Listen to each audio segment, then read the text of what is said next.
Big Boss season 7ல Archana தான் title winner அப்படிங்கிறது நம்ம எல்லாருக்குமே தெரியும். பிக் பாஸ் முடிஞ்சு அர்ச்சனா டைட்டில் வின்னர் ஆனதுக்கு அப்புறம் கூட சோஷியல் மீடியால மாயா சப்போர்ட்டர்ஸ் எல்லாமே அர்ச்சனா வந்து பிஆர் வச்சு தான் வின் பண்ணாங்க. மாயா தான் ரியல் வின்னர். அர்ச்சனாவுக்கு மக்கள் சப்போர்ட்டே கிடையாது. மாயா தான் பீப்புள் சாம்பியன். இந்த மாதிரி எல்லாம் அர்ச்சனாவை பத்தி நெகட்டிவிட்டியை பரப்பிட்டு வராங்க. இது வந்து மாயா சப்போர்ட்டர்ஸ் மட்டும் இல்லாம மாயா கூட அர்ச்சனாவையும் விஷ்ணுவையும் இன்சல்ட் பண்ணி இன்ஸ்டாகிராம்ல ஸ்டோரிஸ் எல்லாம் போட்டிருந்தாங்க.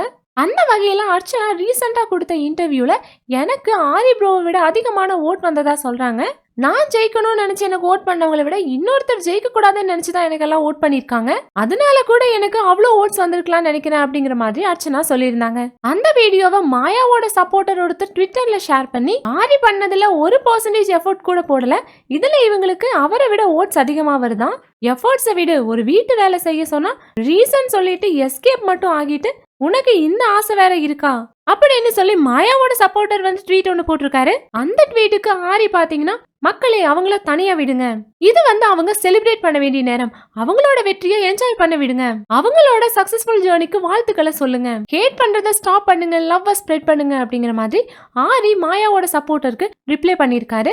அவரு அர்ச்சனாக்காக சப்போர்ட் பண்ணி பேசின இந்த விஷயம் தான் சோஷியல் மீடியால இப்ப வைரலா போயிட்டு இருக்கு. ஆரி சொன்னதை பத்தி நீங்க என்ன நினைக்கிறீங்கன்னு உங்களோட கருத்துக்களை லைக் பண்ணிட்டு கமெண்ட் பண்ணிடுங்க. மீடியா அப்டேட்ஸ்க்கு நம்ம சேனலையும் சப்ஸ்கிரைப் பண்ணிடுங்க.